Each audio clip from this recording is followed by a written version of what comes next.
Imagine getting paid just for sharing your thoughts on products and services you use every day. With Survey Junkie, it's that simple. Click on the link in the video description to discover how you can start earning today by taking surveys. Kansas City Chiefs defensive end Isaiah Buggs is being accused of animal cruelty in the city of Tuscaloosa, Alabama in yet another shocking twist to the reigning Super Bowl champions offseason. Buggs is accused of leaving 2 dogs on his back porch of his house in Alabama in the same city as the University of Alabama, where he played football in college. According to documents obtained by the Tuscaloosa Patch, Buggs is expected to face misdemeanor criminal charges after civil documents were filed on Wednesday. Documents say that when Tuscaloosa police and animal control officers arrived at the house at 5153 Diamond Circle, they found a pit bull on the back porch surrounded in feces and with no access to food or water. Additionally, first responders found a black Rottweiler mix locked in a metal cage in direct sunlight, also without access to food or water. The civil petition says that the dogs were seized by the city due to being severely malnourished, emaciated and neglected. According to the petition, the residents appeared to be abandoned at the time of the initial call.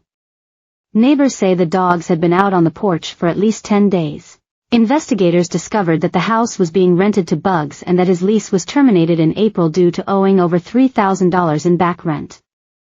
Witnesses say that Buggs moved out of the house on or about March 19.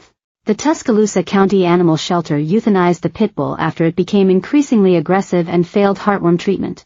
As for the Rottweiler mix, it tested positive for parvovirus and weighed a dangerously low 52 pounds when it arrived at the shelter.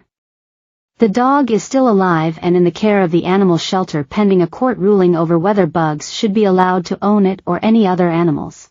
Authorities have not been able to get in touch with Buggs and 2 misdemeanor warrants have been obtained for second-degree cruelty to dogs or cats.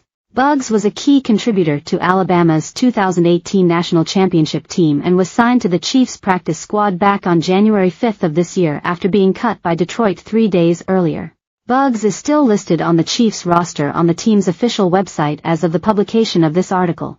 The Kansas City Chiefs did not respond to a request for comment from DailyMail.com. It's yet another twist in a long off-season for the defending Super Bowl champions after multiple members of the team have been arrested or have been embroiled in controversy.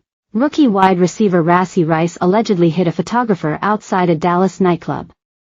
While Dallas police were still investigating the incident, the alleged victim signed an affidavit of non-prosecution, meaning that Rice won't face charges. But Rice is also facing both criminal and civil trouble for a road racing incident in Dallas that led to a crash involving half a dozen vehicles back in March. The Super Bowl winner is facing 1 count of aggravated assault, 1 count of collision involving serious bodily injury and 6 counts of collision involving injury in relation to the wreck. In addition, 2 Chiefs players, Wanya Morris and Chukwuebuka Godric, were arrested in Kansas for misdemeanor marijuana possession. Both players were arrested and released after posting bond. They could face a fine of $2,500 and possibly a year in jail. Additionally, controversy surrounded the Chiefs star kicker Harrison Butker over a commencement speech he gave at Benedictine College in Kansas. Butker congratulated the women receiving degrees at Benedictine College and said most of them were probably more excited about getting married and having children. He also said some Catholic leaders were pushing dangerous gender ideologies onto the youth of America. Butker, whose own mother is an accomplished physicist, also criticized Pride Month and President Joe Biden's stance on abortion. The controversial speech has attracted fierce backlash and, a day after his address, a petition was set up to have the Chiefs kicker removed from the team's roster ahead of the 2024 NFL season. It has now received over 228,000 signatures.